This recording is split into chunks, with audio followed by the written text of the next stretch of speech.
I guess this is recording.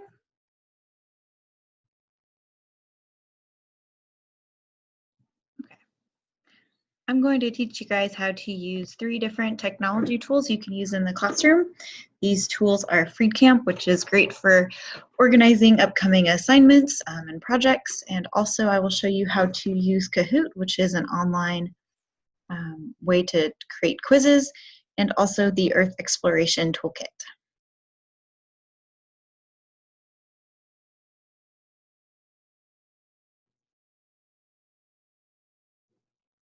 Okay, so this is my Freedcamp page, and it is an easy way to set up like sort of management for your own tasks. So if I wanted to create an assignment for myself, like a research project, this would be my project, I could assign myself tasks to do for it. So I would need to find my sources for this paper. Okay, I'm assigning it to myself. This is going to be high priority, and I need to have these sources done by the 15th. I would add that task to my toolbar. Let's see. Create a first draft. That'd be my second task. It's going to be about medium priority, and that's not due for myself till the 24th. So you can give yourself different assignments and tasks. You can go into here and you can check them off when you're complete with them. You could also invite other people. So let's say you were creating a research project for your students. So you could set them up a step-by-step, like find your sources by this day, create your first draft by this day, and you could invite them to Freedcamp. And then, so I would be adding, let's say, my makeshift student Smith at school.net. And his name would be, could add him to it. So he would now have access to our group project, and he could mark things off when he'd completed them. He could leave comments on it, that sort of thing. Let's go back to the research project. Oh.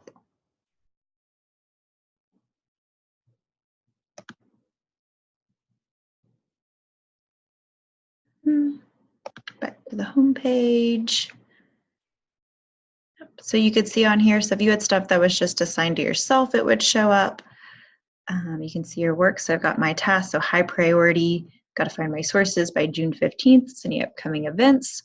You can see a weekly overview. So this could be a really easy way to kind of organize your weeks, to do your planning, that sort of thing. You could use it with colleagues. So if you guys were working on anything together, such as like planning prom or something, this would be an easy tool to use.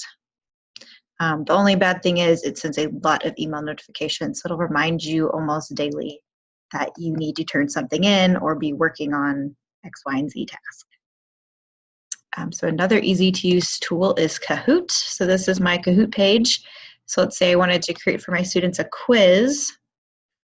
I'll go here. Let's see, I'm just going to title this Earth Science Quiz. Everyone could see it. It's in English. Okay, I click OK, go. I've got a description. So let's see, this is going to be a plate tectonics quiz.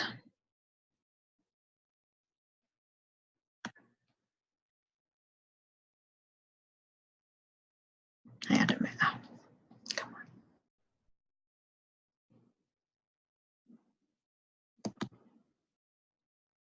All right, so I'll add a question. So let's see.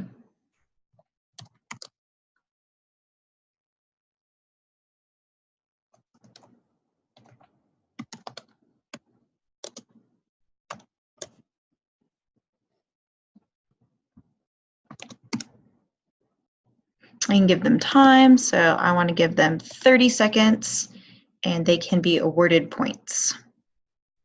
And I can make up the answers, so we would say transform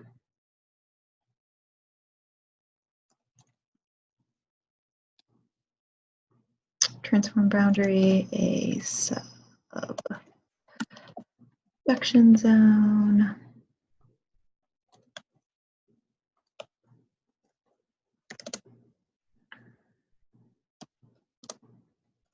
Not spot. So I would check. So we'd say most earthquakes occur at subduction zones. So that's the answer. I'll go up here and do next. So let's see, that's going to be my entire quiz. I would save it so I could play it, preview it, edit it, and share it. So if I wanted to share it, this would be the link. So I would send my students this link. Or if I had all their usernames, I could just send it to them.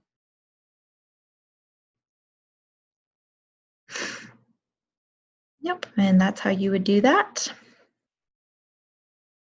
And then if I wanted to use the Earth Exploration Toolbox, this is a really easy website to use for getting science lessons and labs that you could use with real-time data. So I would go to chapters in the EET, and let's say I wanted to do a lab about, let's see, we'll do one on surface processes. So let's see, like I wanted to do how permanent is permafrost. So it'd give me the description about what we'd be using. So we'd be using Google Earth. To do this, we're going to be graphing and analyzing soil borehole temperature data. So you would then go here to your teaching notes. It's kind of an overview what grade levels this is good for, the learning goals, such these would be your objectives, why you would be doing this, any background information, additional resources to check out so you can get a good sense of what this lesson's going to be on, any sort of vocabulary students would need to know beforehand. And then these standards are national science standards. So if I'm teaching this for 9th grade, I would be using these standards and I would align them with the North Carolina Essential Science Standards. And so usually what you do is you give the students a case study. So this is the background info you would hand the students. So like in this one, students are working with a makeshift village in Russia to figure out why all the trees are going slanted. So is there permafrost melting or not? You have step-by-step instructions, what you would do. And then there's also a tab for all of the tools and data. So it definitely requires a little bit of legwork to put it all together into a lesson plan. You would need to review all of the links, download all the data. I would think that it'd probably be easier to put all the data on a flash drive for students or have it all in an easy spot for them to gather because it's going to be a lot of different data sets. So you would need to work a little bit at putting this into a cohesive lesson plan, but overall the framework for a really good lesson plan that's inquiry-based uses scientific analysis tools and real-life data. It's all here in one place. Okay, and those are 3 tools you can use in your science classroom. Thank you.